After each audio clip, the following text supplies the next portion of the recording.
चलिए ये बताओ, पिछली क्लास में कितना डिस्कशन हो गया था केमिस्ट्री में? अतिव्यापन बता दिए थे ना, है ना? तो अतिव्यापन के जितने भी प्रकार हो सकते हैं वो मैंने आप लोगों से डिस्कस कर दिए थे। एक बार जरा उसको रिपीट कर दीजिएगा मेरे साथ, तो मुझे क्लियर हो जाएगा कि आप लोगों को आता है या नहीं आता है। ठीक है, तो अतिव्यापन में जरा बताना, एस और एस हमेशा क्या बनाएंगे? सिग्मा ना। एस और पी हमेशा क्या बनाएंगे? सिग्मा।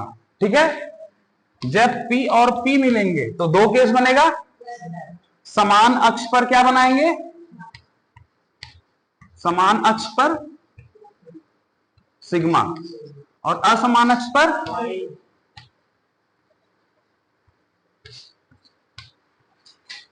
असमान अक्ष पर पाई। उदाहरण के लिए जैसे मैंने px प्लस px, तो जो मैंने यहां पर p लिया उसी प्रकार का अगर अक्ष भी ले लूंगा तो कैसा बन जाएगा? Sigma. px px x axis sigma, तो समान अक्ष पर क्या बन जाएगा? x x x, समान अक्ष पर पाई, सॉरी सिग्मा, और असमान पर पाई। जैसे px प्लस px y या फिर z एक्सिस पर क्या बनाएंगे? पाई। ठीक है, चलो अगली चीज पी और डी में। पी और डी में बोलो, पी और डी में असमान अक्ष पर क्या बनाते हैं? बोलो, असमान अक्ष पर बोलो, और समान अक्ष पर, समान अक्ष पर क्या बनाएंगे? जीरो बनाएंगे। ठीक है, डी और डी की चर्चा की जा रही है। उदाहरण के लिए D X Y plus D X Y ना। अगर मैंने यहां पर असमान अक्ष ले लिया, जैसे जेड, इसमें असमान क्या है? जेड असमान है, तो उस पर क्या बना देंगे? पाई ना। बाकी अगर समान अक्ष ले लूं एक्स या फिर वाई, तो क्या बना देंगे? जीरो। कोई दिक्कत, कोई डाउट? ठीक है, अब अगला है डी पाई डी पाई डी पाई, है ना। चलो तो डी पाई अपने आप से सोच लेना। हम लोग चलते हैं किस पर? अब अगले प्रक्रिया पर। लिखो संकरण।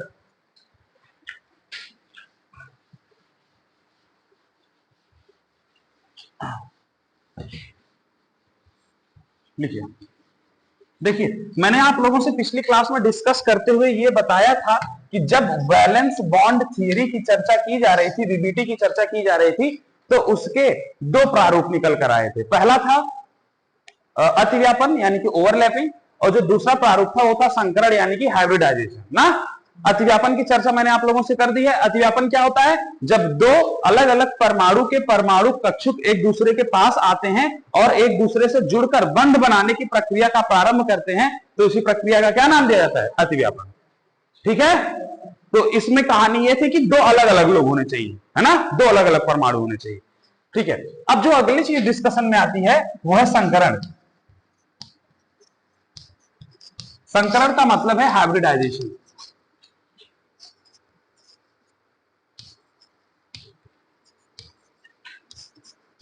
हाइब्रिडाइजेशन, चलिए देखिए हाइब्रिडाइजेशन क्या होता है, इस चीज को समझना जरा गौर से।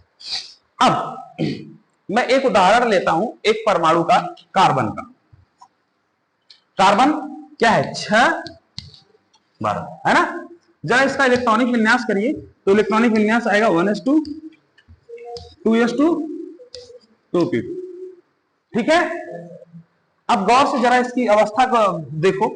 मैंने आप लोगों से बताया था कि किसी भी अगर अभिक्रिया होगी या फिर कोई भी कार्य परमाणु करेगा तो उसमें मुख्य भाग किसका होता है? इलेक्ट्रॉन का। मुख्य कार्य इलेक्ट्रॉन का है, और उसमें से भी कौन सा इलेक्ट्रॉन? जो बाहर की तरफ है।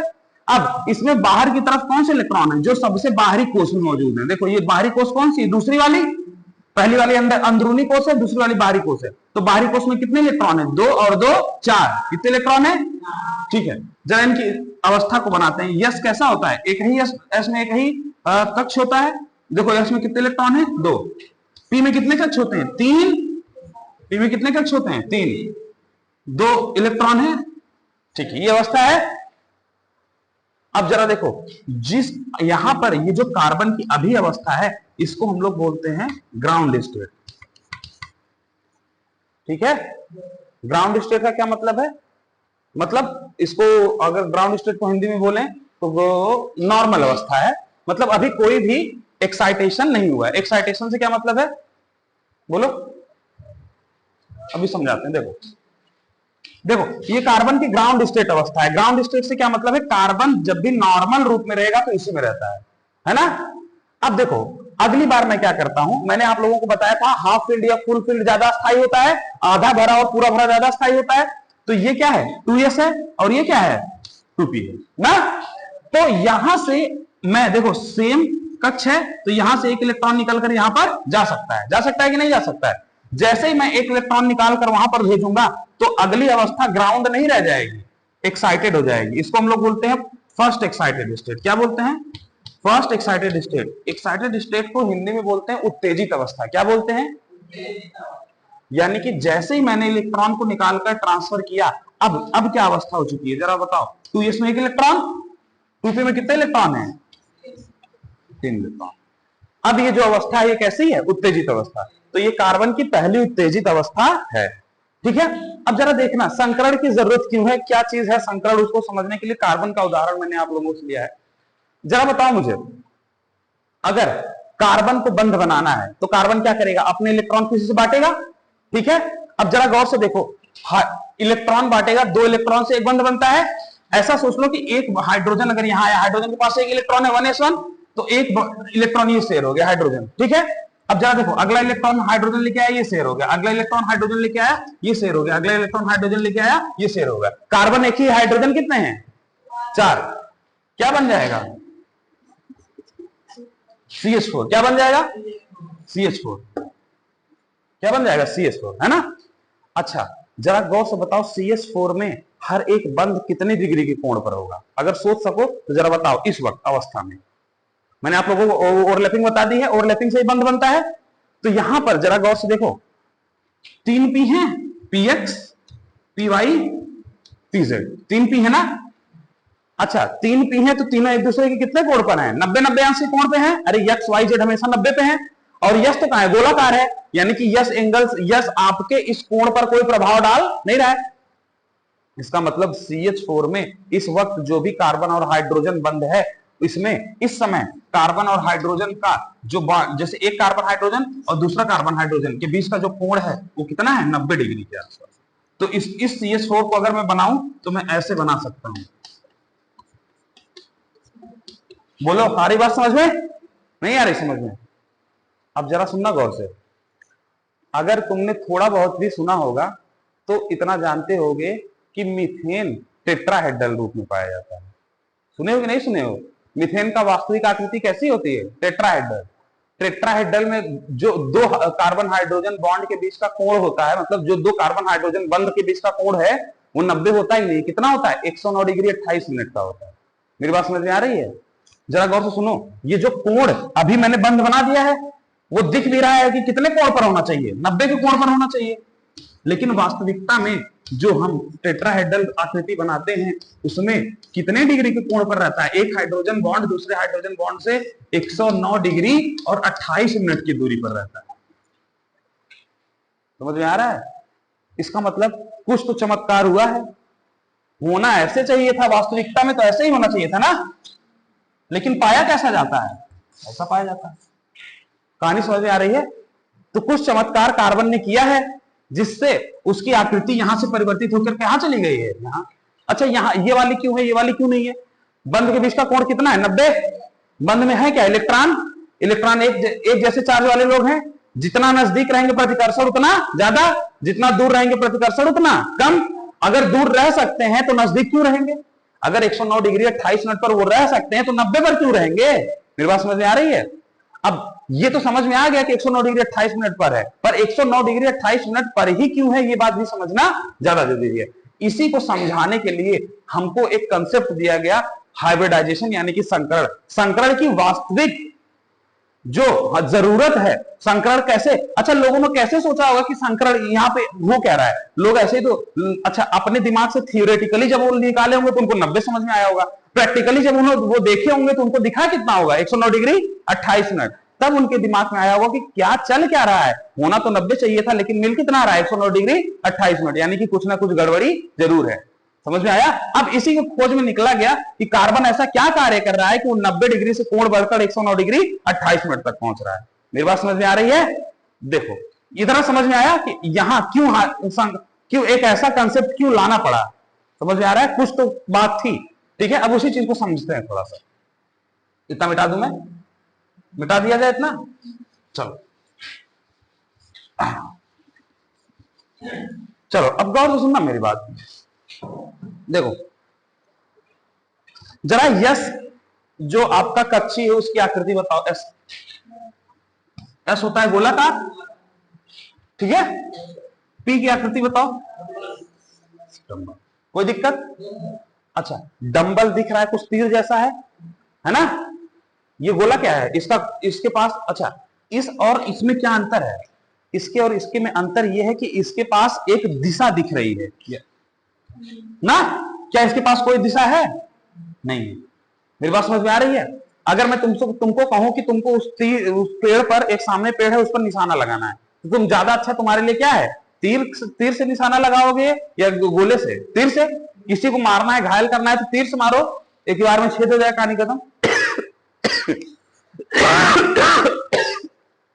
ठीक है, सॉरी। बजाय कि गोले के, गोले से आप मारेंगे तो उतना प्रभाव नहीं पड़ेगा। क्यों? क्योंकि गोले के पास कोई दिशा नहीं है। समझ में आ रहा है? अब कहानी यही थी। कहानी क्या है, जब कार्बन को गौर से देखना, कार्बन का अवस्था क्या था? पहली उत्तेजित अवस्था मैंने भी कार्बन बताई थी, पहली उत्तेजित अवस्था। पहली उत्तेजित अवस्था में 1s2 पूरा था, 2s में कितने थे? 1, और 2p में कितने थे? 3। यही अवस्था थी ना?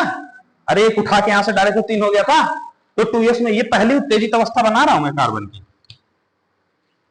क्यों? क्योंकि जितने अकेले अधूरे इलेक्ट्रॉन होते हैं वही पूरा करने के लिए तो बंध बनाते हैं। तो 4 इलेक्ट्रॉन अधूरा है इसलिए तो कार्बन 4 बंध बनाता है।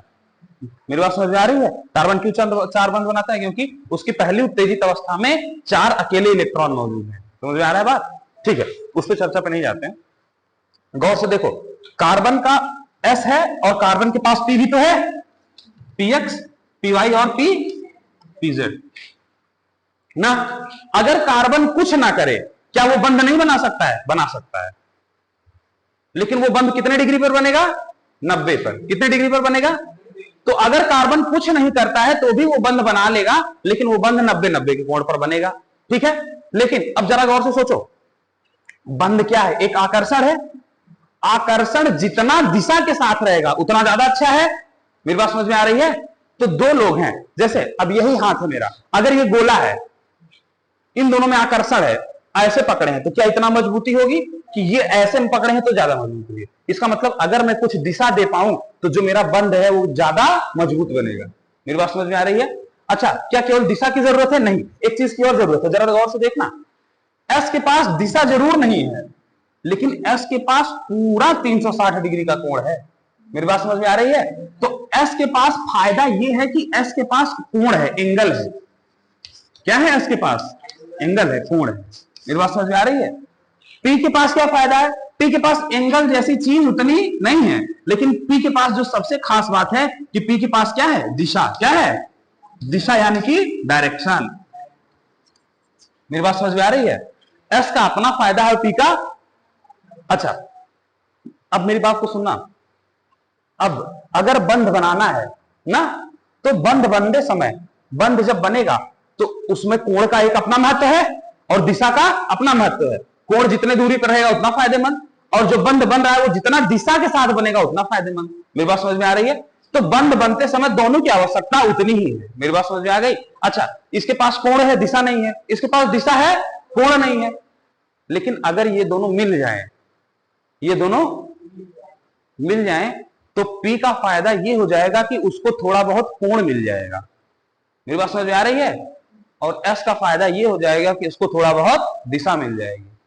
ठीक है, तो इससे दोनों का फायदा हो गया कि नहीं फायदा हो गया?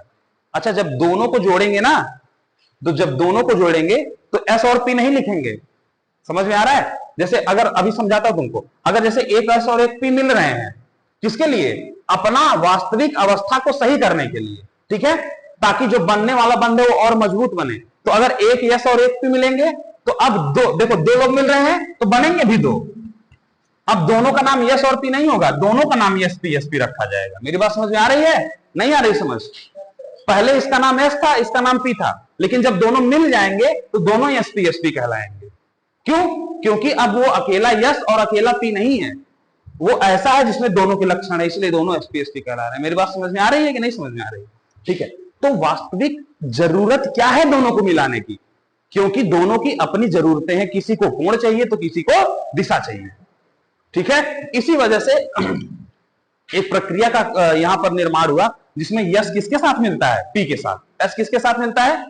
तो एस को फायदा हो गया दिशा का, पी को फायदा हो गया कोण का, ठीक है। चलिए अब जरा गौर से सुनना, जरा गौर से सुनना। यहां पर जो यस और पी मिल रहे हैं, मैंने आपको अतिव्यापन में भी मिलने की बात की थी कि दो अलग अलग परमाणु के परमाणु कक्षु के एक दूसरे के पास आते हैं और आकर अपने अपने इलाकों को एक दूसरे से मिलाते हैं और इलेक्ट्रॉन्स का बंटवारा करके क्या करते हैं? बंध बनाते हैं। मेरी बात समझ आ रही है? लेकिन मैंने वहां पर आपको बार बार एक बात बोली थी कि जो दो परमाणु कक्षुक हैं वो दो अलग अलग परमाणु के हैं। मैंने बार बार ये बात बोली थी कि नहीं बोली थी? जरा यहां पर गौर से देखो, यहां पर जिस एस और जिस पी की मिलने की मैं बात कर रहा हूं वो अलग अलग परमाणु का नहीं है, एक ही परमाणु का है। कार्बन के पास उसका एस भी है और कार्बन के पास उसका पी भी है। मेरी बात समझ में आ रही है? यहां पर कार्बन अपने ही एस को, इधर देखो अनु, कॉपी में नीचे नहीं देखो, यहां पर कार्बन अपने ही एस को अपने ही पी से मिलाएगा। क्यों? ताकि जब उसको बंध बनाना हो, अच्छा यस पी से क्यों मिल रहा है? ताकि जो कक्षीय है वो उनकी जो मतलब बंध बनाने की ताकत है वो क्या हो जाए? बढ़ जाए। अभी वो बंध बना नहीं रहे हैं, लेकिन बंध बनने से पहले ही अपने आप को इस प्रकार ढालने का प्रयास कर रहे हैं कि जब बंध बनेगा तो कैसा बनेगा? मजबूत बनेगा। दिमाग में समझ में आ रहा है? अच्छा, कार्बन ऐसा बैठा था, जैसे ही कार्बन को यह एहसास हुआ कि हाइड्रोजन इसकी तरफ बढ़ रहा है, किस चीज के लिए? बंध बनाने के लिए। अभी carbon S PH PY PZ के रूप में है, लेकिन जैसे ही कार्बन को पता चला कि हाइड्रोजन मेरी तरफ बढ़ रहा है, क्या करने के लिए? बंध बनाने के लिए, बॉन्ड बनाने के लिए, कार्बन ने तुरंत अपने यस को अपने पी के साथ मिलाना चालू कर दिया। क्यों मिलाना चालू कर दिया? क्योंकि जब हाइड्रोजन बंध बनाने के लिए पहुंचेगा तो जो इसकी स्थिति होगी वो यस और पी के रूप में नहीं होगी, एक अलग रूप में होगी जो कि इस एस और पी से ज्यादा स्थायी होंगे। मेरी बात समझ में आ रही है? इसी वजह से कार्बन ने अपने एस को अपने पी से ही मिला दिया। तो संकरण कुछ है नहीं, किसी एक परमाणु के अलग अलग परमाणु कक्षुक, किसी एक ही परमाणु के अलग अलग परमाणु कक्षुक एक दूसरे से मिलकर एक ऐसी आकृति बनाते हैं जो बनने वाले बंध को क्या करेगी? और मजबूत करेगी। मेरी बात समझ में आ रही है? तो इसी प्रक्रिया को संकरण कहते हैं। संकरण अगर तुम गौर से सुनोगे तो संकरण शब्द से ही समझ में आ रहा है कुछ चीज का मिलना हो रहा है। हाइब्रिडाइजेशन, हाइब्रिड सीड, हाइब्रिड का मतलब दो अलग अलग चीजों से मिलकर बना है ना।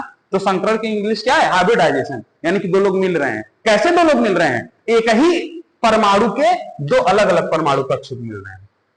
कहानी समझ में आ रही है? तो अतिव्यापन और संकरण में अंतर है। अतिव्यापन में दो अलग अलग परमाणु के परमाणु कक्षक मिल रहे थे, जबकि संकरण में एक ही परमाणु के अलग अलग परमाणु कक्षक मिलते हैं। ठीक है? अतिव्यापन में बंध बनने की प्रक्रिया हो रही है, लेकिन संकरण में उस बंध को अच्छा बनाने के लिए, मतलब उस बंध को मजबूत बनाने के लिए जो कक्षक है वो एक अलग आकृति ले रहे हैं, एक दूसरी आकृति ले रहे हैं। समझ में आ रहा है बात? कोई डाउट यहां तक? कोई समस्या? अतिव्यापन सॉरी संकरण समझ में आया? तो संकरण क्या है? एक ही परमाणु के अलग अलग परमाणु कक्षक जब एक दूसरे से मिलकर एक अलग आकृति बना लेते हैं जो कि पहले वाले कक्षक से थोड़ा सा अच्छी होती है, मजबूत होती है। मजबूत बंध बनाने के लिए मजबूत बंध बनाएगी, उसी को ऐसे इसी प्रक्रिया को हम लोग क्या कहते हैं? संकरण कहते हैं, हाइब्रिडाइजेशन कहते हैं। और इस प्रक्रिया के द्वारा बने नए मजबूत कक्षकों को हम लोग संकरित कक्षक कहते हैं। कहानी समझ में आ रही है?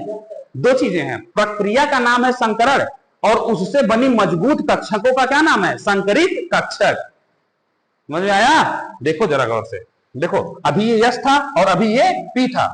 अभी इनकी इसका आकृति गोलेकार है, इसका आकृति डंबल है, लेकिन जब ये दोनों मिल जाते हैं ना तो ऐसी आकृति बन के निकलती है। दिख रहा है? अब इसमें दिशा भी है और कोण भी है।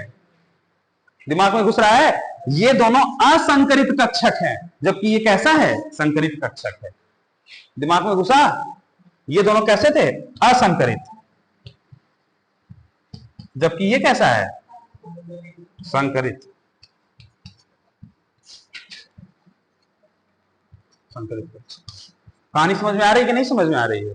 इसी वजह से इस एक ही परमाणु के दो अलग अलग परमाणु कक्षक जब मिले हैं तो इसी प्रक्रिया का नाम क्या रख दिया गया है? संकरण। क्या नाम रख दिया गया है? और उससे जो बना हुआ परमाणु कक्षक है उसी का नाम क्या रख दिया गया? संकरित कक्षक। क्या नाम रख दिया गया है? संकरित कक्षक। कहानी समझ में आ गई? संकरण क्या है? नहीं आई समझ? आ गई? चलो लिखो लिखो।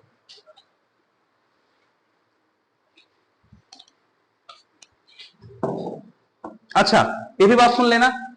जैसे मैंने कार्बन में बताया कि संकरण होगा, किसमें होगा? 2s और 2p में होगा ना। मैंने 1s और 2p में क्यों नहीं करवा दिया? क्योंकि 1 और 2 के ऊर्जा में जो अंतर था वो बहुत ज्यादा था, जबकि 2 और 2 के बीच में जो ऊर्जा का अंतर था वो उतना ज्यादा। तो संकरण उन्हीं कक्षकों में होगा जिनके ऊर्जा का अंतर बहुत ज्यादा नहीं। समझ में आया? तो ऊर्जा का अंतर कम होगा जिसमें, उन्हीं कक्षकों में संकरण होगा। और आप देखेंगे ज्यादातर एक ही ऊर्जा वाले, जैसे 2 और 2, भले 2s 2p हो, 3s 3p3 है तो 3 वाले कोण में हो जाएगा, 2 वाला छूट जाएगा। मेरी बात समझ में आ रही है? तो एक ही जैसे ऊर्जा वाले कक्षकों में एक ही जिसकी मतलब ऊर्जा एक लगभग एक जैसी है, वो आपस में मिलकर एक अलग आकृति बना लेंगे, इसी को हम लोग संकरण कह देंगे। ठीक है, तो लिखो लिखो जब एक ही परमाणु के परमाणु कक्षक, जब एक ही परमाणु के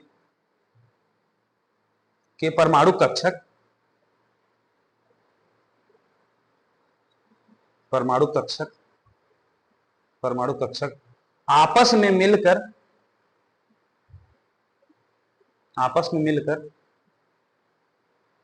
देखिए परमाणु कक्षक मिलकर आपस में मिलकर एक समान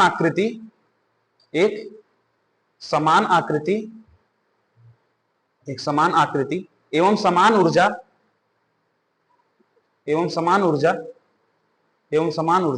वाले कक्षक का निर्माण करते हैं,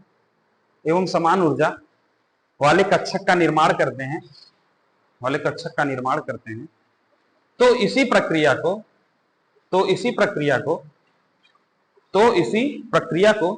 संकरण कहते हैं। तो इसी प्रक्रिया को संकरण कहते हैं। और इसके द्वारा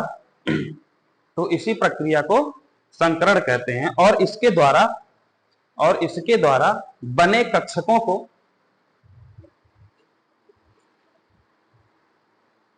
इस प्रक्रिया को संकरण कहते हैं, और इसके द्वारा बने कक्षकों को संकरित कक्षक कहते हैं, और इसके द्वारा बने कक्षकों को संकरित कक्षक कहते हैं।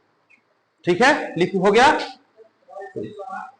बने कक्षकों को संकरित कक्षक कहते हैं। ठीक है, समझ में आया? पूरा संकरण समझ में आ गया कि संकरण क्या होता है? नहीं आया समझ? आ गया अनु समझ? तो इसी के द्वारा बने कक्षकों को संकरित कक्षक कहते हैं। इंग्लिश में अगर आप लोगों को बताऊं तो जब दो अलग अलग एनर्जी के एटॉमिक ऑर्बिटल्स एक दूसरे से के साथ मिक्स होते हैं ताकि वो एक सेम एनर्जी का और सेम स्ट्रक्चर का ऑर्बिटल फॉर्म कर लें, तो इसी को हाइब्रिडाइजेशन कहते हैं। ठीक है, और जो नए एक सेम एनर्जी वाले ऑर्बिटल बने हैं उनको हाइब्रिड ऑर्बिटल्स कहते हैं, संकरित कक्षक या फिर हाइब्रिड ऑर्बिटल्स। ठीक है, यहां तक समझ में आ गया? हो गया? लिखो अगला पॉइंट। संकरण लगभग दो समान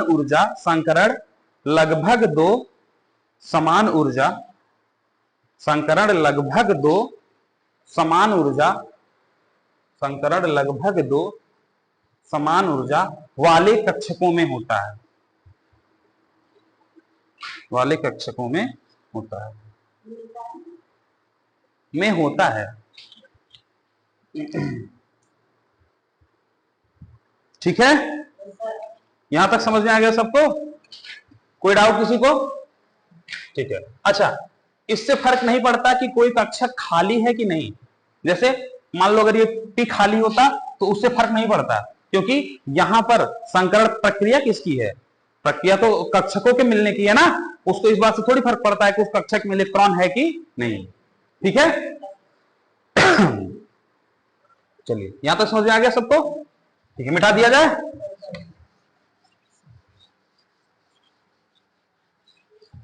अरे यार, ये तुमको बनाना था ना, ऐसे बना लो, लिख लेना असंकरित कक्षक, असंकरित कक्षक जैसे लिखो एस, एस और पी ना, एस और पी जब ये मिलेंगे तो क्या बन जाएगा? संकरित कक्षक बन जाएंगे।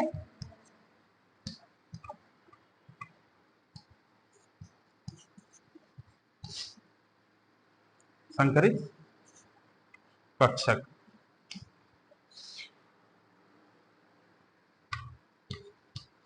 संकरित कक्षक कैसा संकरित कक्षक बन जाएगा? कुछ ऐसा। ठीक है,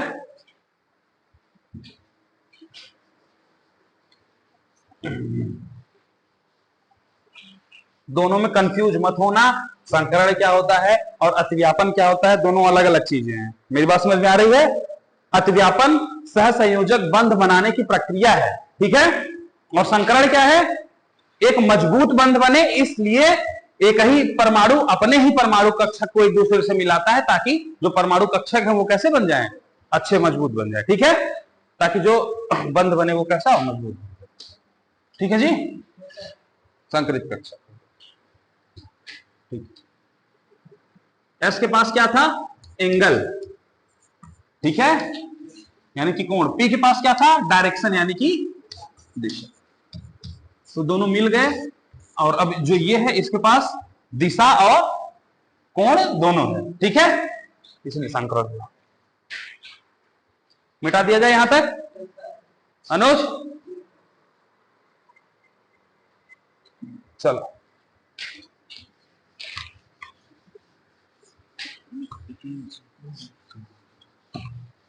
चलिए देखिए इधर जरा गौर से।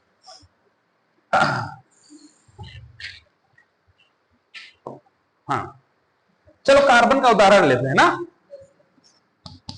कार्बन के पास अपना 1s भी है, 2s और 2p, तीन कक्षक हैं, 1s 2s और 2p ना। अब मैं केवल 2s और 2p की चर्चा करूंगा, क्योंकि मैं 1s का इस्तेमाल ही नहीं करने वाला हूं। अंदर है उसका कोई इस्तेमाल ही किसी भी बंध बनाने की प्रक्रिया में होने वाला नहीं है, इसलिए मैं 1s को लिख भी नहीं रहा हूं। एक मैंने यहां पर देखो लिखा क्या? 2s, ठीक है। अब देखो ये 2p, ठीक है। मैंने दोनों को ऊपर नीचे क्यों बनाया है? ऊपर नीचे बनाने का कारण है, ऊपर नीचे बनाने का कारण ये है, थोड़ा सा इसको और नीचे बना दूं, शायद बोर्ड बनाने का। देखो देखो कार्बन, ये मैंने बनाया 2s और ये मैंने बना दिया आपका 2, ठीक है। तो मैंने कैसे बनाया? ऊपर और नीचे। ऊपर और नीचे बनाने का क्या कारण है? क्योंकि किसी भी परमाणु में नाभिक के पास क्या होता है? s, और दूर क्या होता है? p। इसी वजह से s पास है, ये अगर कार्बन है उसका यहाँ पर नाभिक है तो उसके पास क्या रहेगा? s, और p कहां रहेगा? दूर। मेरी बात समझ में आ रही है? इसीलिए अगर ये नाभिक है तो इससे s पास है और p दूर है, इसलिए p को s से दूर बनाया गया। ऊर्जा गैप में अंतर है ना, दोनों एक बराबर थोड़ी बनाए जा सकते हैं। वो तो हम लोग लिखते समय यहाँ पर s यहाँ पर p लिख देते हैं, लेकिन उसमें ऊर्जा गैप तो रहता ही है। अब हर जहां पर इसका ऊर्जा का उपयोग नहीं, वहां पर बार बार थोड़ी दिखाया जाएगा, लेकिन वास्तविकता में तो अंतर है ना। ठीक है, अब देखो जरा गौर से, एक इलेक्ट्रॉन यहाँ है, एक इलेक्ट्रॉन यहाँ, एक इलेक्ट्रॉन यहाँ और एक इलेक्ट्रॉन यहाँ, ठीक है। अब ये क्या है? px py pz ना। देखो पहला केस मैं ले रहा हूं, कार्बन अपने एक यस को एक पी के साथ मिलाए, हो सकता है कि नहीं हो सकता?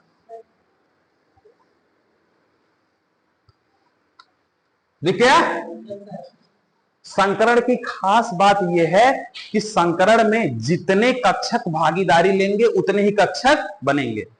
संकरण में जितने कक्षक भागीदारी लेंगे उतने ही कक्षक, यहां पे भागीदारी कितने ले रहे हैं? 2, तो बनेंगे कितने? 2। और संकरण की एक बात यह भी है कि जो 2 मिल रहे थे उनके ऊर्जा में अंतर बहुत ज्यादा नहीं था, लेकिन अंतर तो था ना। तो 2 असमान ऊर्जा वाले कक्षक मिलकर 2 समान ऊर्जा वाले कक्षक का निर्माण करेंगे। बोलो बात समझ में आई कि नहीं समझ में आई? देखो जरा गौर से, अगली अवस्था कैसे दिख रही होगी आपको? अगली अवस्था कुछ ऐसी दिख रही होगी। अभी एक यस और एक पी तो क्या हो चुके होंगे? मिल चुके होंगे। और जब ये दोनों मिलेंगे तो एस की भी ऊर्जा थोड़ा बढ़ेगी, पी की ऊर्जा थोड़ी घटेगी। और देखो इन दोनों के बीच में गैप है ना, लगभग अगला एसपी कहां बनेगा? ये देखो, ये दिख रहा है।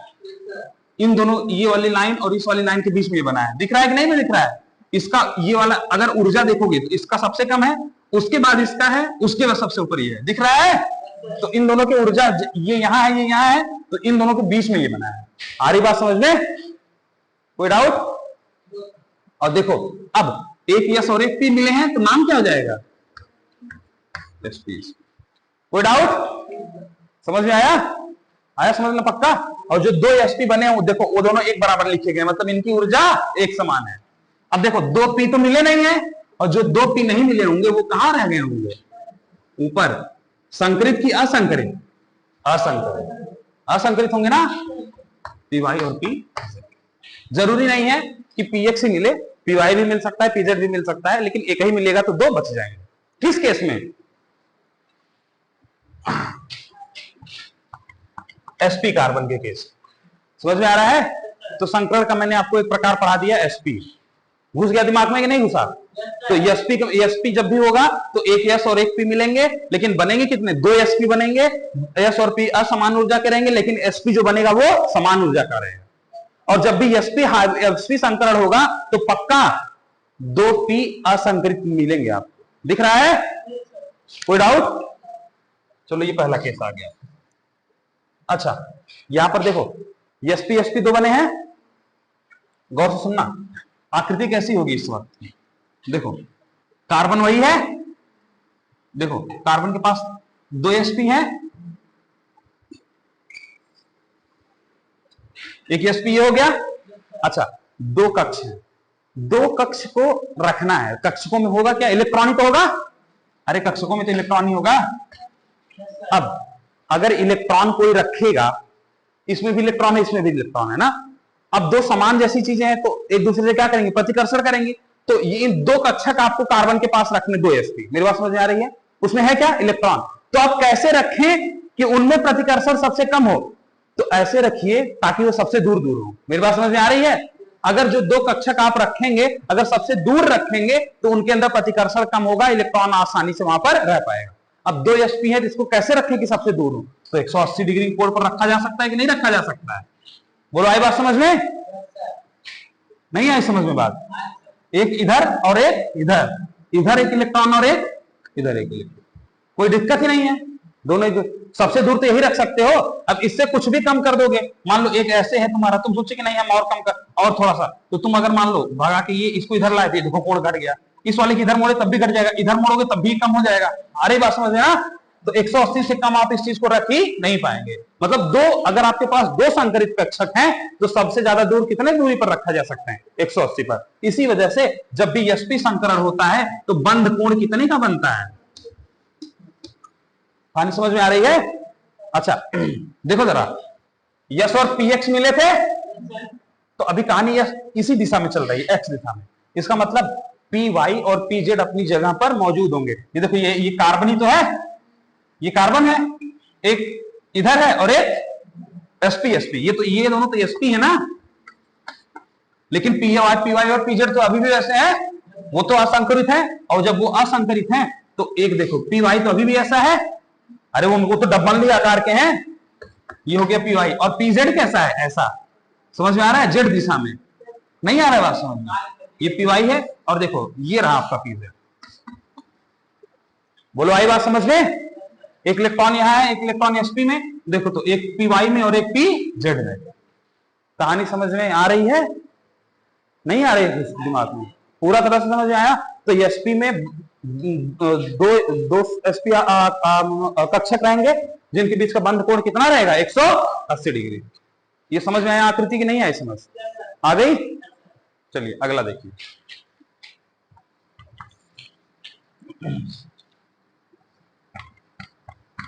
ये sp2 कैसे बनेगा? फटाक से देखो, ये कार्बन s, ये इसका p ना। अब एक s और 2 p मिला दो, अभी एक s और एक p मिलाए थे, एक s और 2 p मिला दो, ये क्या बन जाएगा? sp, ये s था, ये px, ये py और ये pz। एक s और 2 p मिले तो क्या बन जाएगा? बोलो sp2 क्या बन जाएगा? अरे एक s और एक ही p मिले ना, तो sp सीधा दिख रहा है, s p1 p2 तो sp2। आ रही बात समझ में? तो ये क्या बन जाएगा आपका? sp बन जाता, लेकिन ये क्या बन जाएगा? sp2। बोलो आई बात समझ में? कितने मिले हैं? 3। तो बनेंगे कितने? 3। जितने मिलते हैं उतने ही तो बनते हैं, और तीनों की ऊर्जा अलग अलग है अभी मिलने से पहले, तो मिलने के बाद क्या हो जाएगी? समान ऊर्जा। तो मैं जो अब नया sp2 बनाऊंगा, 3 बनाऊंगा और तीनों किस ऊर्जा का बनाऊंगा? समान ऊर्जा के। ये भी sp2, ये भी sp2 और ये भी sp2। बोलो आई बात समझ में? एक pz जो होगा वो अभी भी कहां होगा? ये ऊपर की तरफ, थोड़ा सा उसमें मिक्स मत करना ना, ध्यान देना। pz अभी भी कहां है? ये रहा आपका ऊपर की तरफ, ठीक है? ये अलग आकृति, ये हो गया आपका पहला वाले का, तो उसका उसमें मिक्स मत करना। ये मैं अलग कर देता हूं, ठीक है? कोई दिक्कत? ठीक है? pz समझ में आ गया? अच्छा जरा गौर से देखना, कितने संकरित कक्षक बने? 3 लोगों को सबसे दूर दूर रखें। कैसे रख सकते हैं? अरे 120 डिग्री पर, तभी तो 3 से गुणा करोगे तो 360 आ जाएगा। कितने डिग्री पर रखें? 120। कितने डिग्री पर रखें? अरे देखिए ये कार्बन बना दिए, sp2 कार्बन है। कैसा कार्बन है? मतलब एक s और 2 p मिले हैं, 3 मिले हैं, 3 बनेंगे भी। तो sp2 में कैसा बनेगा जरा बताना? देखो एक संकुचित कक्षक, एक sp2, दूसरा sp2, तीसरा sp2। कहानी समझ में आ रही है? कोण कितने को अंश का?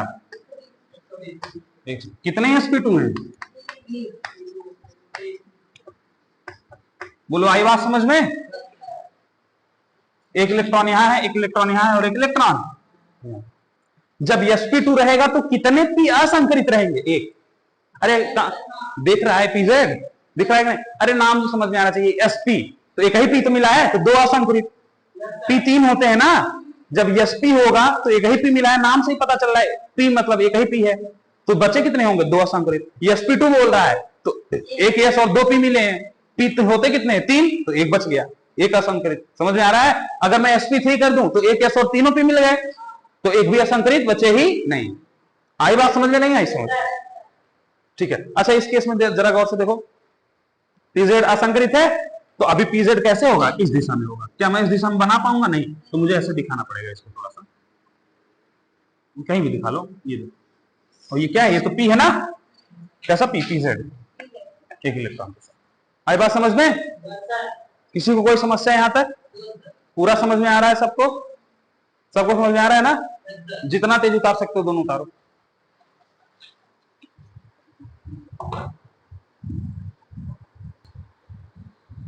चलो भाई, सब हो गया सबका? चलिए मिटा दिया जाए इसे, ठीक है। तो अब अगला जो हम लोग डिस्कस करने वाले वो क्या है? sp3। क्या है? देखो sp3 कैसे बनता है, देखो जरा।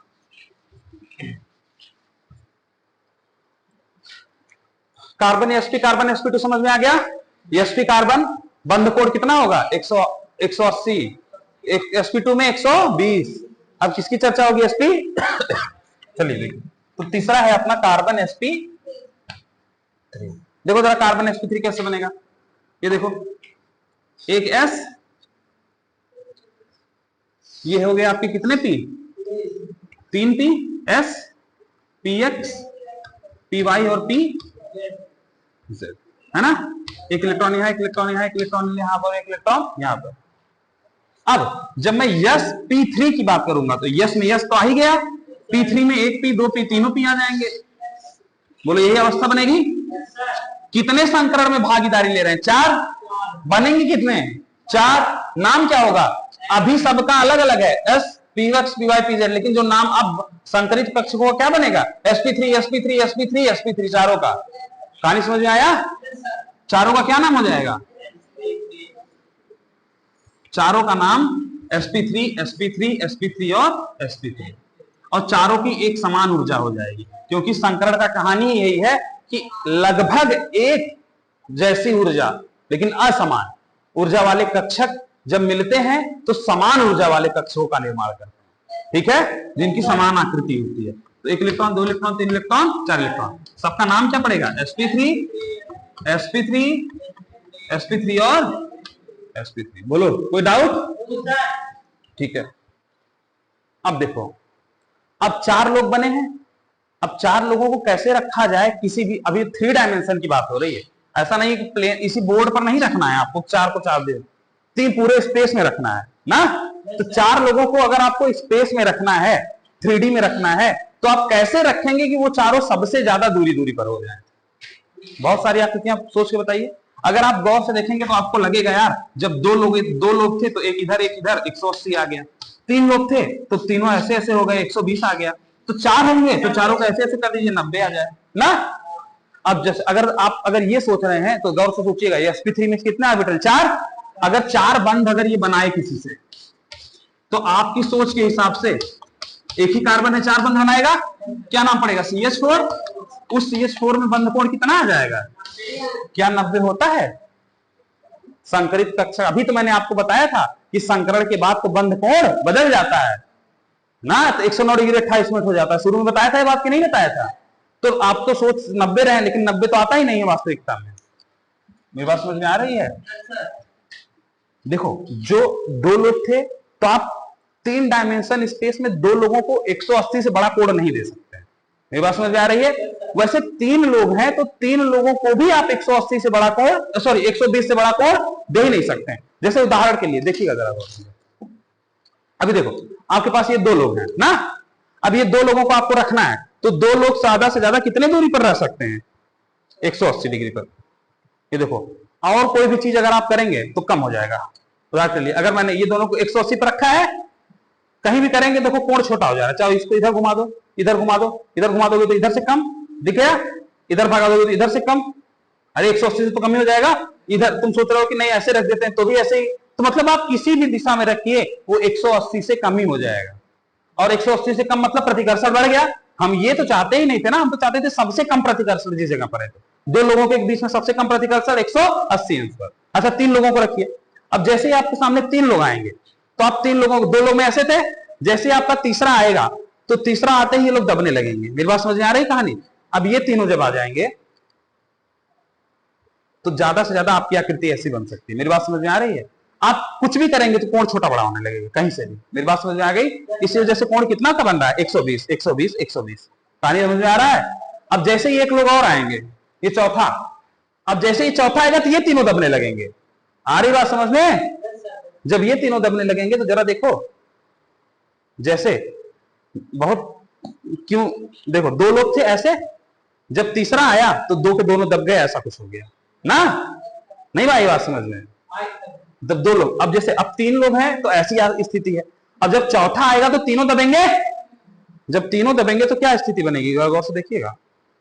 जैसे जैसे ये इधर से आ रहा है, ये देखो ये दिख रहा है, क्या 90 का कोण है, क्या कुछ 90 से अलग है। कहानी समझ में आ रही है।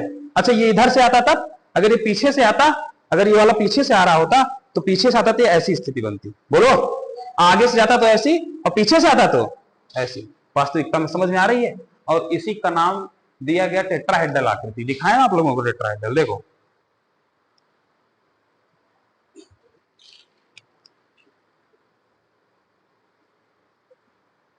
ये देखो दिख रही है, दिख रही है टेट्राहेड्रल। वास्तविकता में हम तो सोच रहे थे कि 90 अंश पर आएगी, लेकिन 90 अंश पर आती ही, क्योंकि जब चौथा बंद अंदर घुसता है तो चौथे के घुसने के साथ वो जो 120 का कोण रहता है वो छोटा होते होते कितने तक पहुंचता है, 109 तक, ना कि 90 तक। मेरी बात समझ, क्योंकि 90 बनना वहां से संभव ही कम है, चांसेस क्या है, कम है। मेरी बात समझ में आ रही है?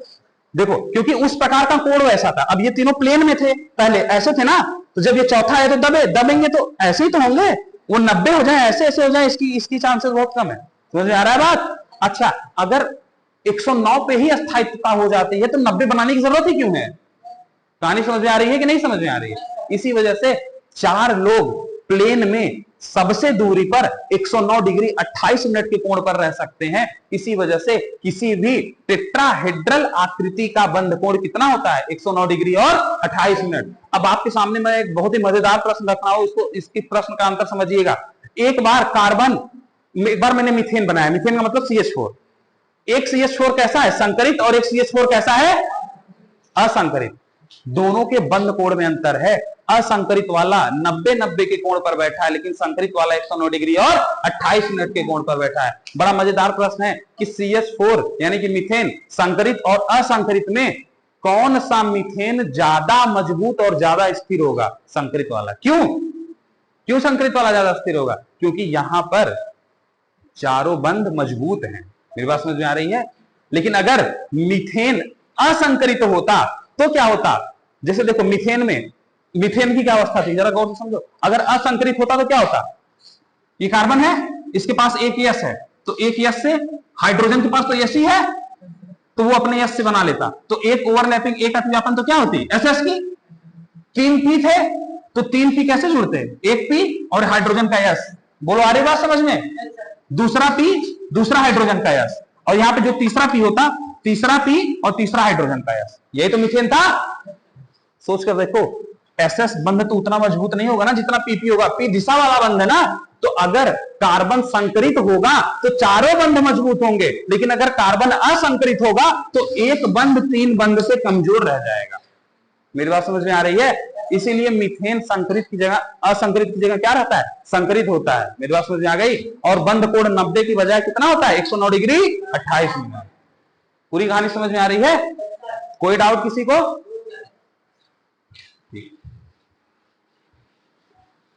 तो जरा यहां पर बना देते हैं। तो ये टेट्राहेड्रल आकृति सबको समझ में आएगी? नहीं? देखो, दिख रहा है ना? टेट्राहेड्रल में हमेशा देखो 2 वी होते हैं एक दूसरे के 90 अंश पर। क्या मैंने बोला? 2 वी एक दूसरे के 90 अंश पर। नहीं दिख रहा है? ये देखो, देखो 2 वी ऐसे हैं और 2 वी दिखा, ये दोनों ऐसे और ये दोनों ऐसे। इन दोनों के बीच का जो बंध कोण होगा वो 90 होगा। इसके और इसके बीच का कोण कितना? 109 डिग्री 28 मिनट। मेरी बात समझ आ गई? ये दो, इस वाले वी और इस वाले वी की बात मैं कर रहा हूं। वो जो टेट्राहेड्रल का बंध कोण है वो तो कितना? 109 डिग्री और 28 मिनट। इसके बीच में कितना कोण होगा? 109 डिग्री 28 मिनट। गिनते चलना, एक टेट्राहेड्रल में कितने 109 डिग्री 28 मिनट के कोण होते हैं? एक, इसके साथ ले रहे हैं 2, 3, तो देखो 3 हो गए ना। अब देखो 4 ना, 4 हो गए। अब देखो 5 ना, और इसके साथ 6 ही मिलेंगे आपको। आप फिर से अपने दिमाग से सोच के लगा लेना कॉपी में, आपको 6 मिलेंगे। ठीक है? तो टेट्राहेड्रल आकृति ऐसी है। और इसमें देखो, अगर मैं इस बोर्ड में बनाने का प्रयास करूंगा तो मैं बना नहीं पाऊंगा। क्यों? क्योंकि मेरे इस बोर्ड में दो, तो देखो, अगर मैं बोर्ड का प्लेन भी ले लेता हूं, जैसे ये दोनों, अगर मैं ये दोनों भी बोर्ड के प्लेन में भी ले लूंगा, देखो जैसे दो मैंने अगर प्लेन में भी ले लिए, ये देखो, ये वाले ना, तो जो 2 और दूसरे वाले हैं वो दोनों कहां होंगे? एक अंदर और एक बाहर। कहानी समझ में आ रही है? तो मैं ज्यादा से ज्यादा 2 ही बोर्ड के प्लेन में रख सकता हूं, 2 से ज्यादा बोर्ड के प्लेन में रख भी नहीं सकता हूं टेट्राहेड्रल आकृति में। ठीक है? चलो, अगर ऐसा 2 बना दिया तो एक अंदर और एक बाहर दिख रहा है कि नहीं सबको? बोर्ड के प्लेन में ये दोनों बोर्ड के प्लेन में, तो एक अंदर और एक बाहर। अंदर और बाहर को हमको ऐसे दिखाना पड़ता है।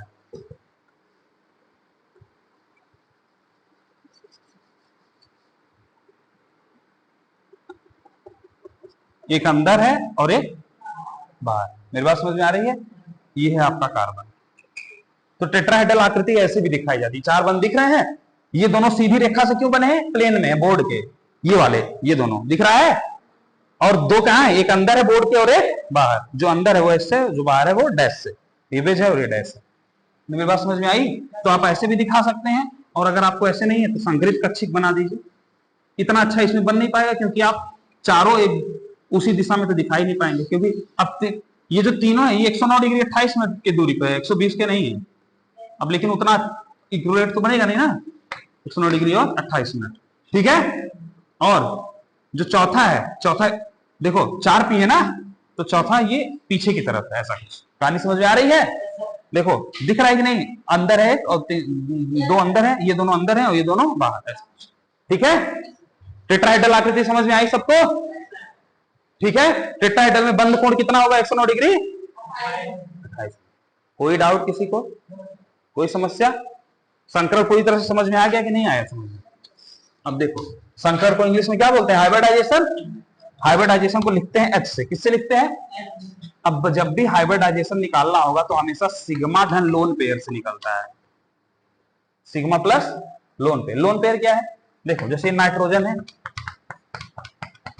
NH3 ना, उस केस में अगर आप NH3 बनाएंगे तो नाइट्रोजन का कितना इस्तेमाल लेंगे, कितने इलेक्ट्रॉन इस्तेमाल होंगे? 3। 3 तो हाइड्रोजन के हैं। अच्छा नाइट्रोजन का जरा इलेक्ट्रॉनिक विन्यास करो तो 1s2 साथ होता है नाइट्रोजन, तो 1s2 2s2 2p3 2 2 4 3 7 ना, 2p3। अब जरा गौर से देखो नाइट्रोजन के बाहरी कोष में कितने इलेक्ट्रॉन है? 2 और 3 5 इलेक्ट्रॉन है। अभी काम कितने में आ गए? 3। देखो ये तीनों काम में आ गए, अकेले अकेले थे। अरे 3 होंगे तो तीनों तो अकेले ही होंगे ना, एक यहाँ एक यहाँ एक यहाँ, तीनों काम में आ गए। तो ये वाला जो कैसा है, ये वाला तो जोड़े में है। मेरी बात समझ में आ रही है? तो जो जोड़ा वाला इलेक्ट्रॉन उसको यहाँ पर दिखाते हैं, यही वाला, इसी को बोलते हैं लोन पेयर। क्या बोलते हैं?